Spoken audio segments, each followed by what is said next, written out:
Number 1, how did you figure out you were asexual? I definitely discovered I was ace out of spite and malice. You see, I had an auntie who made a comment that basically was like, this guy she knows had to be gay because he was in his like late 40s and he'd never had a girlfriend or a wife or anything like that. And I was like, I'd heard the term asexual, but I didn't quite know exactly what it meant. It's sort of been misdefined for me, but I'd heard it, and I offered, well, maybe this guy's just asexual. And she's like, that's not a thing. And I'm like, it is too a thing. I'm gonna jump on the computer, and I'm gonna do some research, and I'm gonna show you just how much of a thing it is. And while I was doing that research, I was reading, I was realizing, and I was like, oh shit, that's me. I only really felt attraction to 1, maybe 2 people a year. And even then, it was only after I developed a strong connection with that person. I thought that I was broken. I thought that it was something that was wrong with my emotions.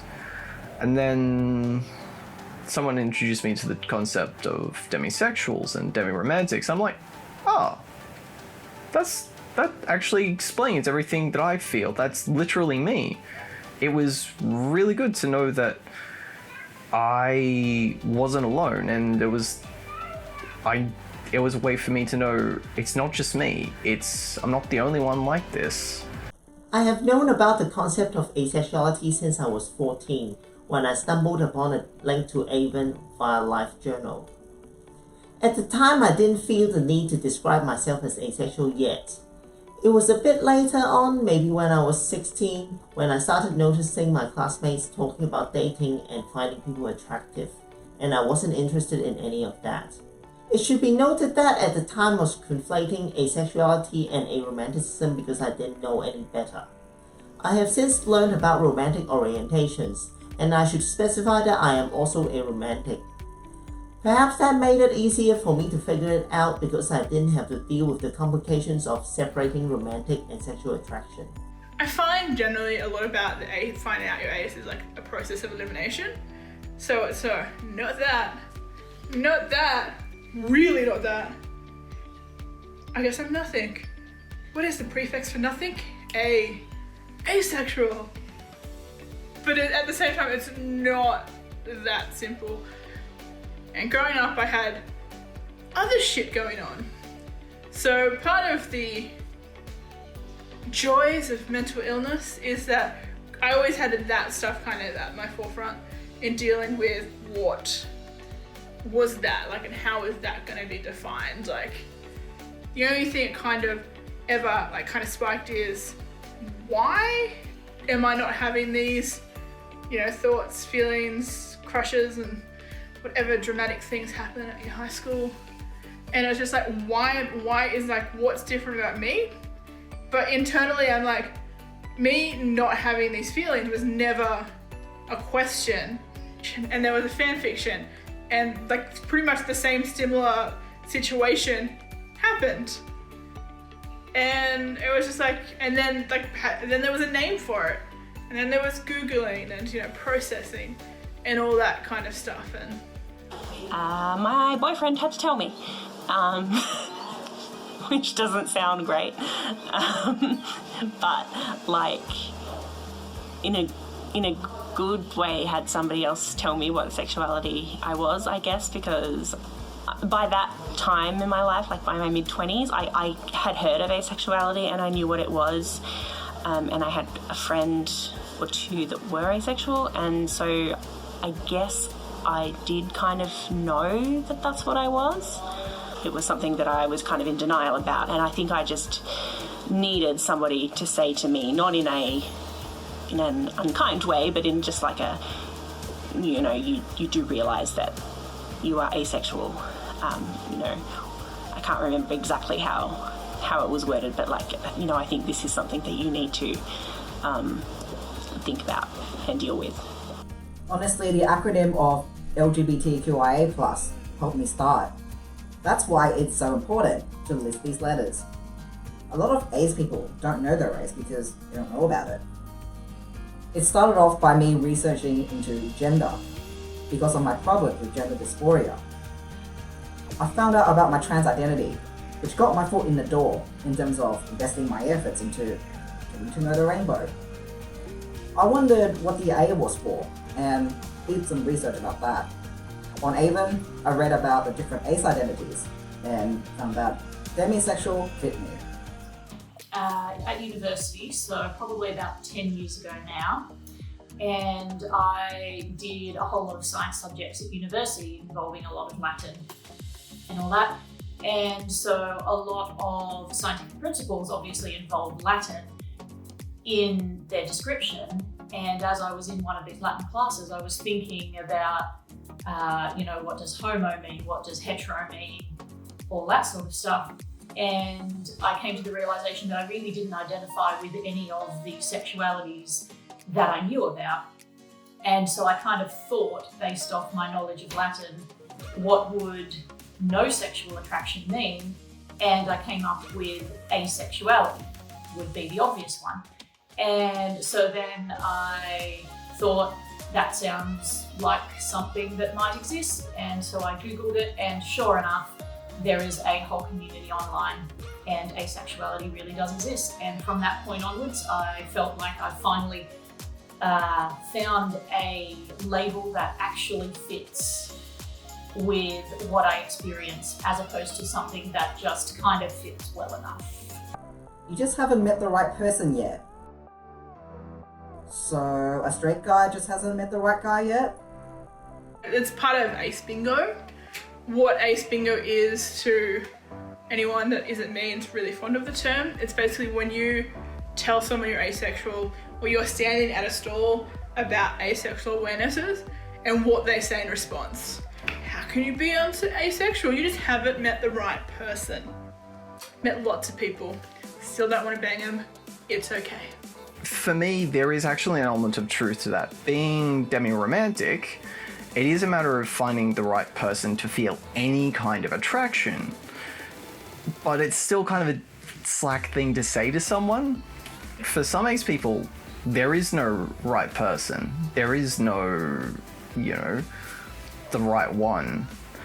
For me, being demi-romantic and demisexual, yes, there is the right person, but it's kind of a silly thing to say, oh, you just haven't met the right person. Well, yes, that's why people date. That is an interesting quote, because I know a lot of asexual people are like, that's massively offensive, how dare you? And it is, but in my case, I feel like I haven't met the right person yet, because I'm a romantically inclined asexual person, so I haven't obviously met the right person yet because I'm single, and I've tried relationships before and it hasn't worked, because the right person for me would be someone I can be in a romantic relationship with who is able to deal with the fact that I am asexual and sex repulsed and not willing to have sex, not able, to be honest, to have sex. So if the meaning of you just haven't met the right person yet is I haven't met the right person to have sex with, and once I do, then I'll like it, like, that's not a thing. That's ridiculous.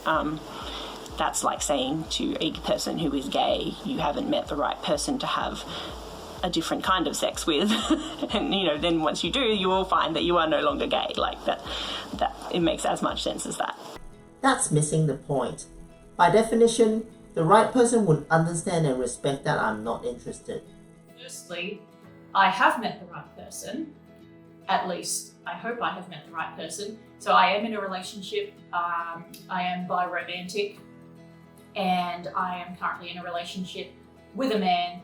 He is also asexual, and so that means we are in a romantic relationship, and we do all of the things that couples do in a romantic sense, but neither of us have any sexual desire, so that's something that we just don't really ever approach. But we go on dates, we have movie nights, and we chill out, and we do everything that couples do, except for the sex part. I'll tell you a bit of a story. When my brother's then fiance was talking to me at one point, she made the assumption that I was a lesbian because I hadn't brought a guy home. And I didn't know I was ace then, but I did know that I wasn't a lesbian. And so my response to that was something along the lines of, well, sure, I haven't brought a guy home, but I also haven't brought a woman home. So I don't know why you would just assume that I'm a lesbian. I didn't need to meet a woman in that situation to know that I wasn't a lesbian. And most people who are either homosexual or heterosexual, the gender or genders that they are not attracted to, they don't need to try that. They don't need to just meet the right person to know that they are not attracted to that gender. So asexuality is very similar in that, we don't need to try before we buy. We know that we are asexual and that it is not something that we desire. How do you live without sex? It's great and you're missing out. I love that one. I get asked that a lot. Like, sex is so amazing, you're missing out. How do you live without sex? Like, well, not all people are the same. So you may love sex and that's fantastic, good for you. But my experiences with sex have all been very negative. I haven't liked it. I haven't been a willing participant in it. So sex is not great from my point of view, and I haven't enjoyed it. So I don't feel like I'm missing out on something. At least now I'm in a position where I know that I don't enjoy it, and I'll never put myself in a trying to make myself enjoy it position again.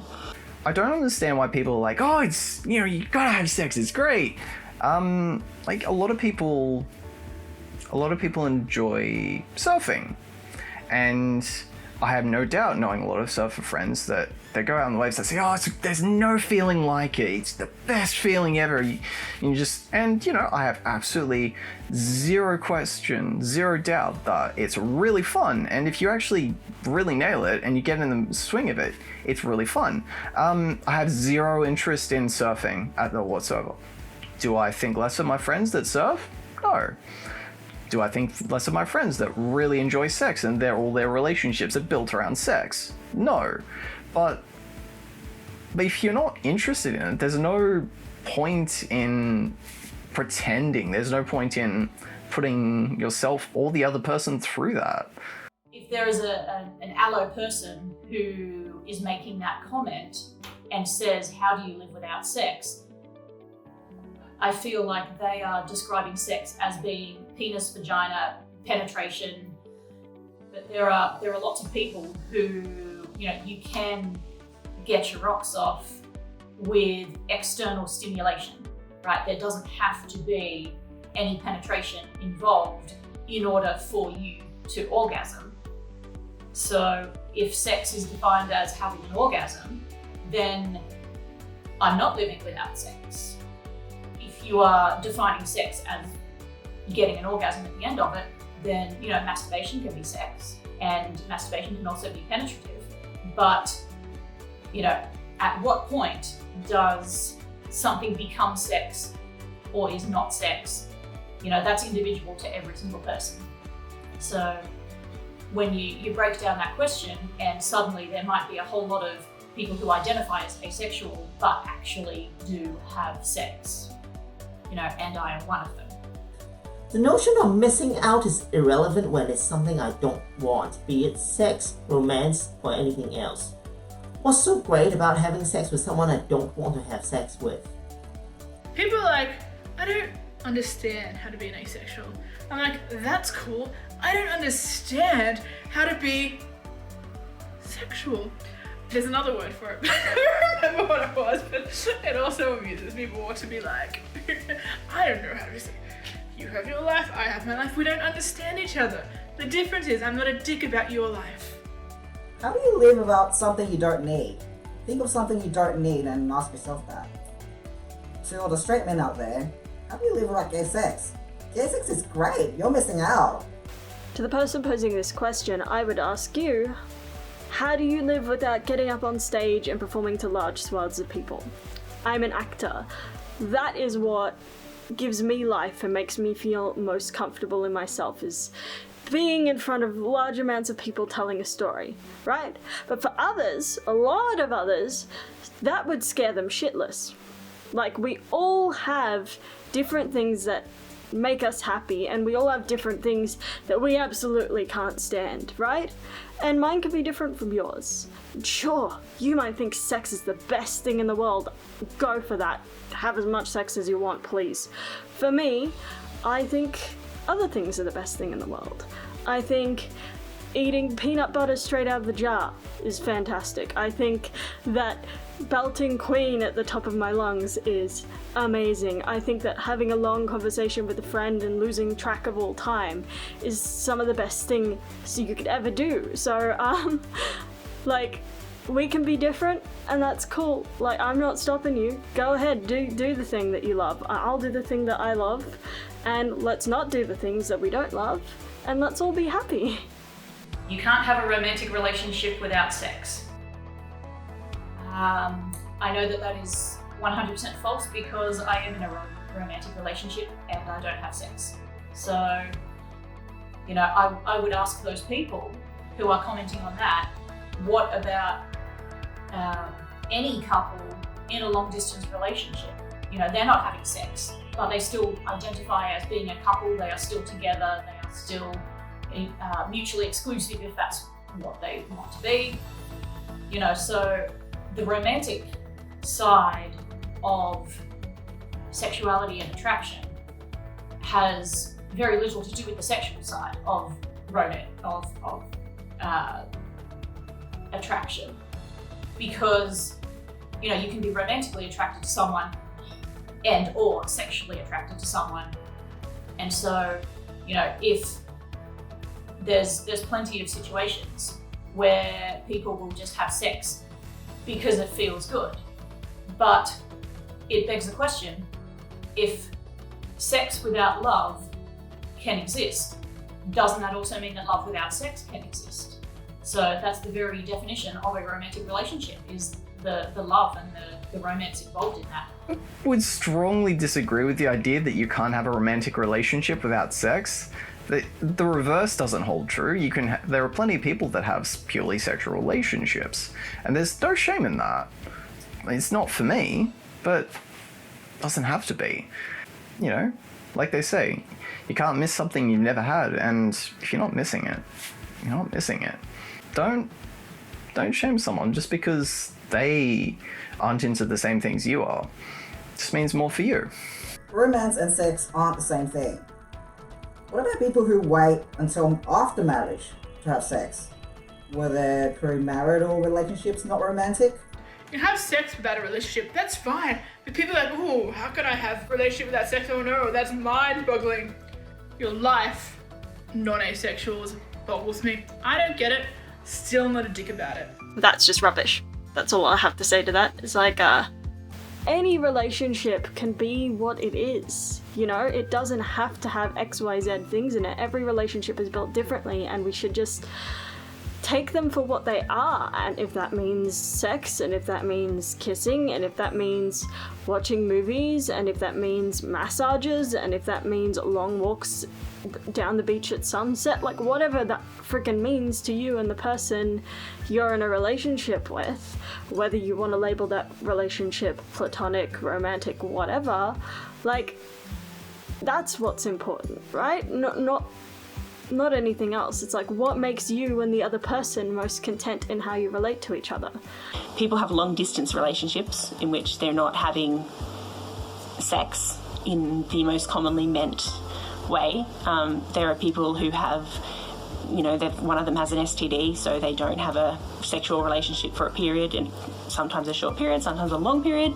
There are people who don't have sex because they have a moral reason, like they're religious, so they're still in a romantic relationship up until the point when they decide to get married, and then maybe they'll have sex after. Like, there are many people in perfectly valid romantic relationships who are not having sex, depending on your definition of sex, which really there is no one definition of sex, so that's a whole other thing anyway.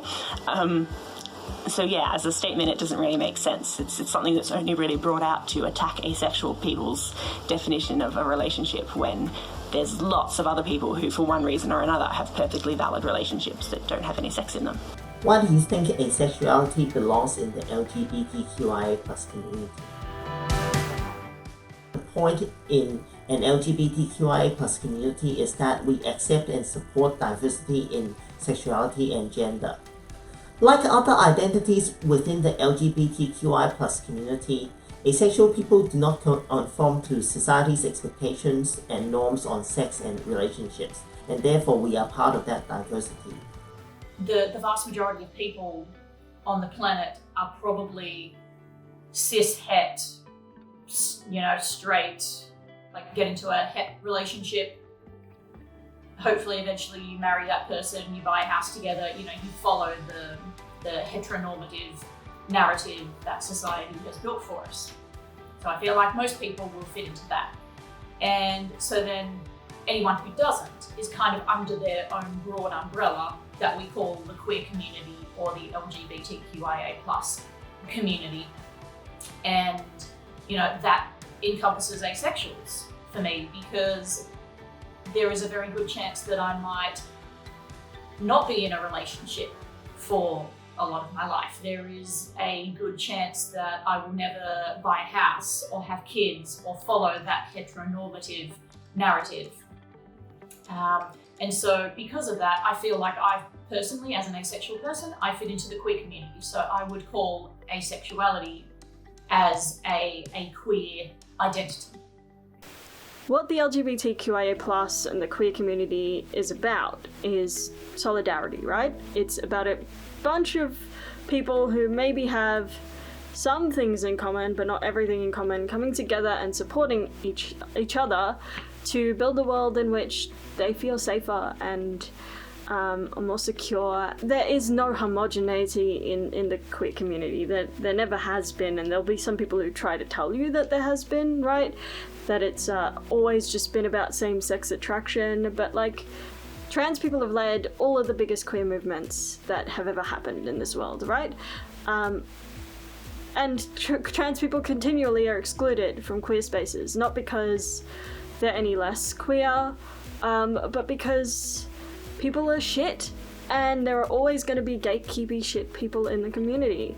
Bisexual people have to deal with it, now us aces have to deal with it, right?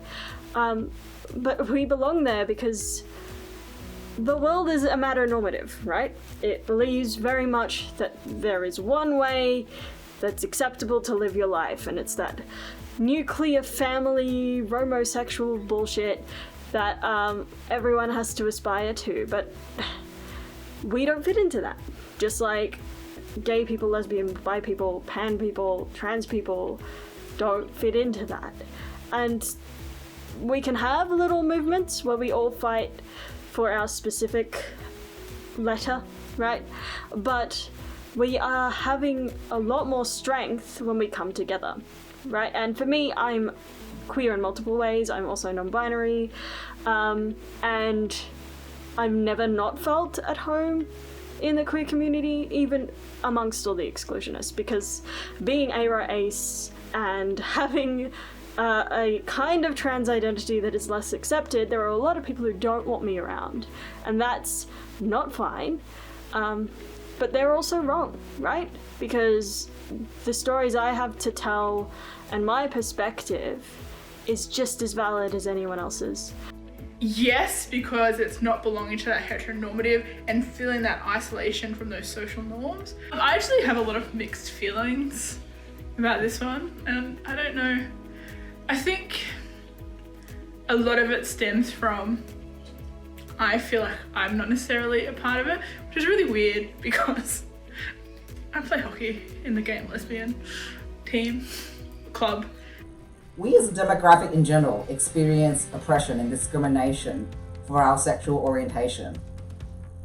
We may not be taken seriously, including even within the rainbow community. Corrective rape unfortunately happens to ace people, and we may be considered broken, and many harmful stereotypes exist of us. A lot of asexual people wonder if they have something wrong with them before they find out about asexuality. They may experience loneliness and isolation, in that they might be the only person they know who is like them, until they find a validating community. whatever we experience, even though what we experience is not necessarily the same thing, we don't have the same kind of oppression, but it all comes from the same place, which is this assumption that everybody is the same. It all comes from this cis heteronormative assumption that there is a normal way to be, and all of us are fitting underneath in this "you are not normal."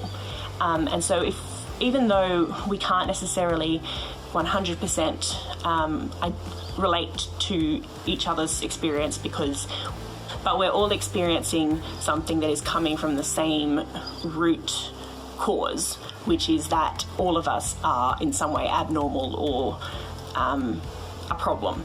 And I think even though we can't relate to one another, exactly, we can all relate to being oppressed by that same force. And so being together under the one acronym just makes us stronger, and we can fight together.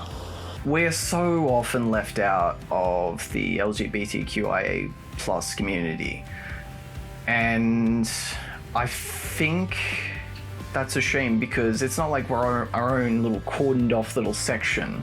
We are a part of the group, so you can be ace and trans, you can be ace and bi, you can be ace and we're not separate. We are a part of that group. We are part of that flavor. We are part of that rainbow.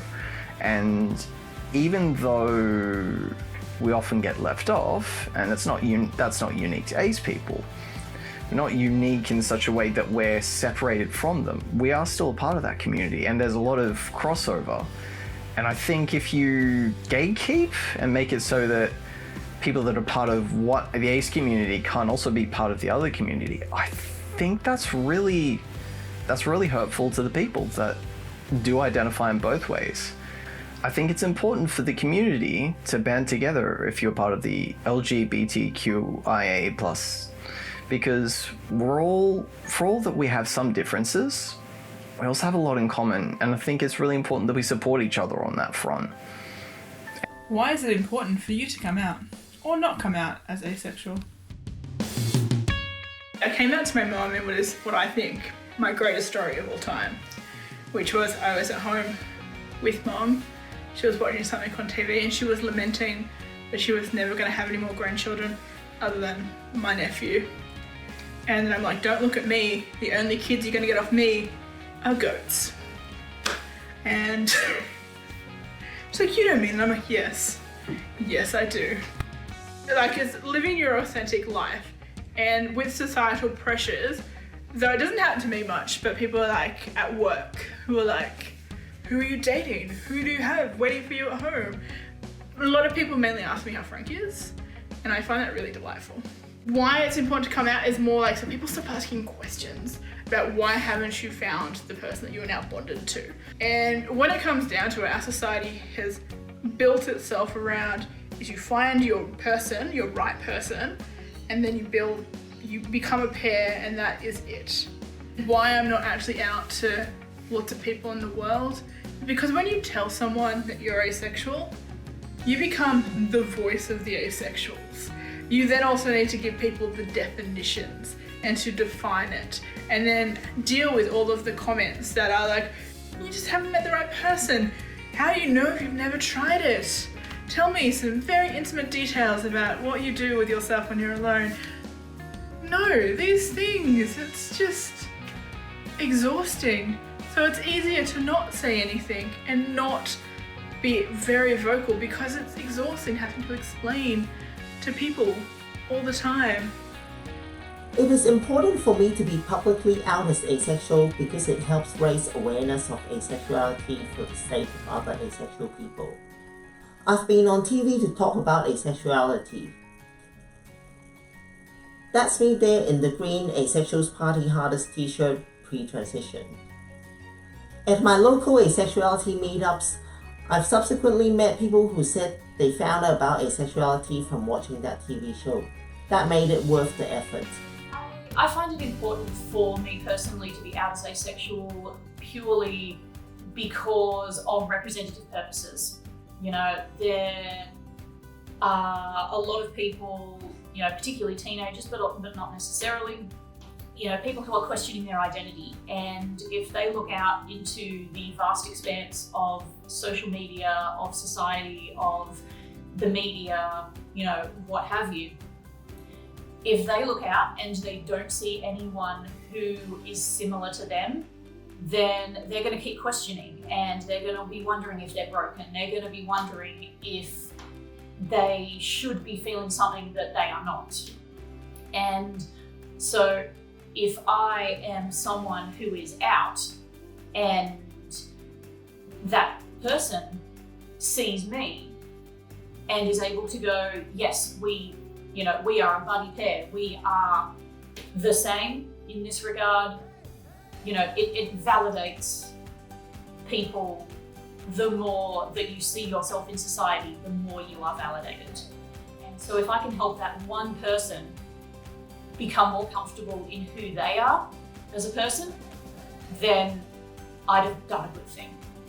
And so that's why I'm out. I'm out for them.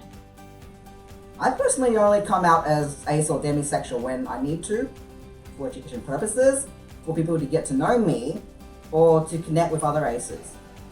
To really know me, it's important to know about my asexuality because it affects other aspects of my queerness.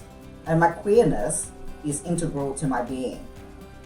I have a perspective and insight that many others might not have, and I like it when people learn. A lot of people still don't know that asexuality exists, which is terrible.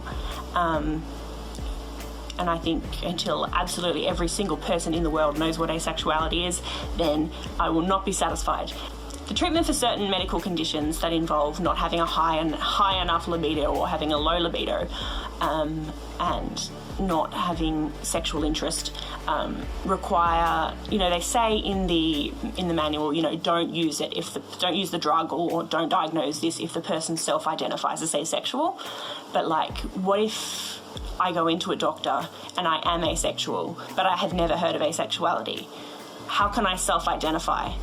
I can't, so I'm going to be given this drug that I don't need, be given this diagnosis that I don't need, and told basically there's a problem.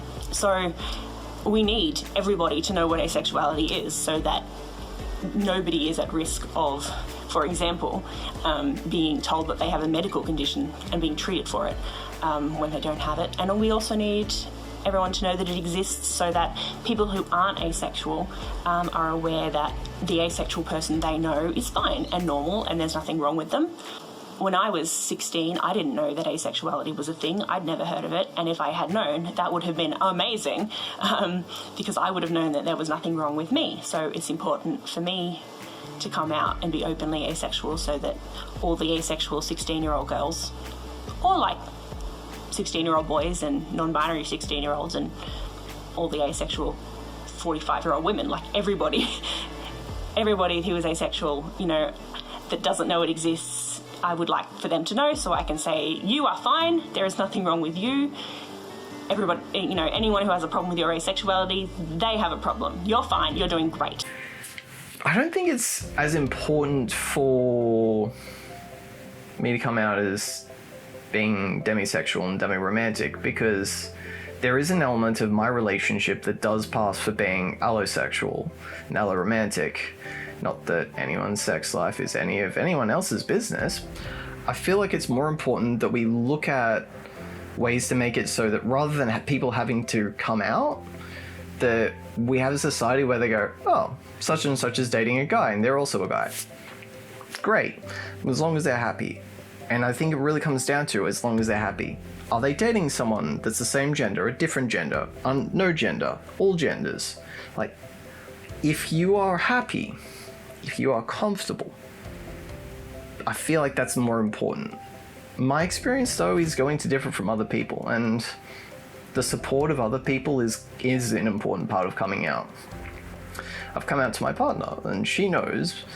Not really many other people, I think, need to know on that front, though. I think that no one should come out until they feel totally safe and secure to. But personally, I've been rather open about my asexuality ever since I discovered it, right? In fact, I was making videos about being ace long before I even told my family and my friends. Because I kept seeing in the ace community people talking about just feeling so broken, right? And people pushing themselves into situations with like iffy consent and stuff just to try and make themselves normal.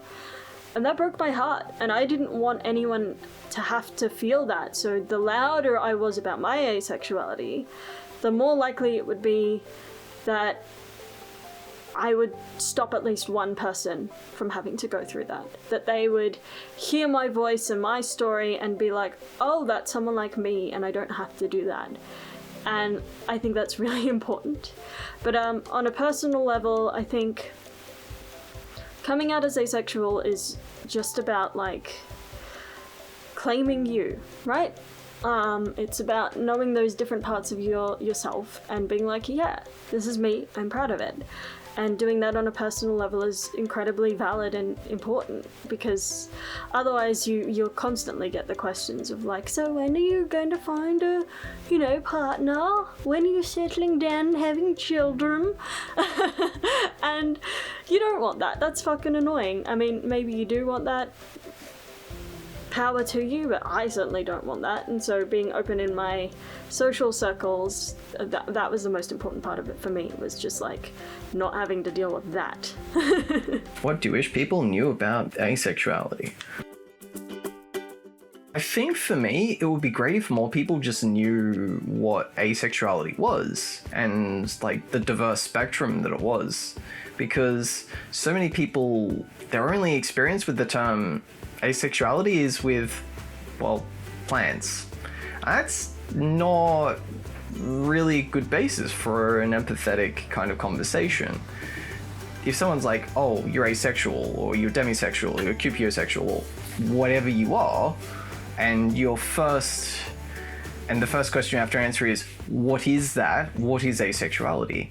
It makes understanding the whole community and other people a lot harder. So if people kind of knew we're out there, we're real, and we're not plants, that would be best for me, I think.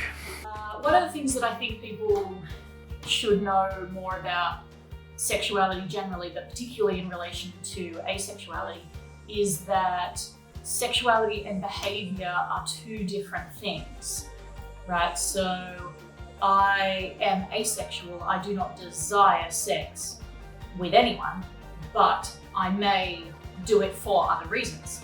And in a similar way, no matter what you sexually identify with, that doesn't lock you into that box of only being able to do those things. You can do things for other reasons, like for other people's benefits, for reproduction if you want kids. There's a huge range of reasons why people might want sex, but that they don't actually have the sexual desire for it. So I wish people knew more about the differences between desires and behaviors, because that it comes up a lot in discussions of asexuality, because people confuse sexual behavior with sexual desire, and that's where they make comments like, if you're in a relationship, then you clearly aren't asexual.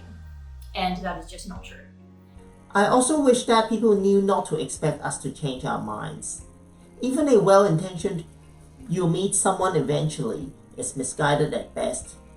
That is inherently implying that you think you know us better than we do ourselves, and that's very inappropriate. Number 1, it exists. Number 2, I don't give a fuck about your sex life. Don't give a fuck about mine. 3, don't be a dick. I wish people knew that asexual people are as varied as allosexual people. There is no one ace experience, and literally the only thing we have in common is a lack of sexual attraction. Being asexual says nothing about whether we masturbate, what we feel and think about sex, whether we have libido, whether we have trauma, or how much we know about sex. It says nothing about how we present ourselves, or our race, gender, or religion. Anyone, including a lot of people you know, can be on the asexual spectrum, and a lot of them might not know it. One of the things I wish people knew actually is that, like, your local asexual probably knows a lot more about sex than you think they do.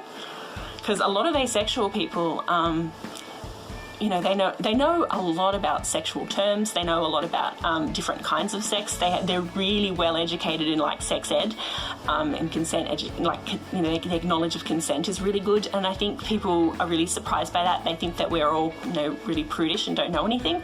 But actually, because, you know, in forming our relationships and things, like, we have to negotiate everything very carefully. You know, we're good at communicating our boundaries, so we have to be really knowledgeable about things. So, you know, I've been among asexual people, you know, where they're talking about exactly what kind of sex they are willing to have. And, you know, that it's often a conversation that I haven't heard allosexual, non-asexual people have. Yeah, being more aware enables them to have this more detailed language which they need when they're negotiating relationships, negotiating consent, because most of the time two people in a non-asexual relationship, I guess there's an assumption between them to some extent with how much or like what sexual things are kind of a given, I suppose. Even though that's not necessarily true for every couple, I think everyone kind of assumes a certain level of things, whereas when one or both partners is asexual, there's kind of like nothing assumed. And I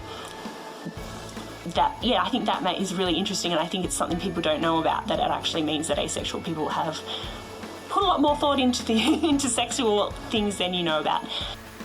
I just wish people would realize that we're not a homogenous group of beings, like as aces. Like, being ace doesn't have any impact on how you want to interact with the world in terms of relationships, in terms of sex, in terms of how many dirty jokes you can tell or listen to without feeling uncomfortable. Like, that's all really an individual thing. And I love the asexual umbrella because just so much diversity in there, and it makes me really happy, like, to see that we can all have this one thing in common but be so different as human beings.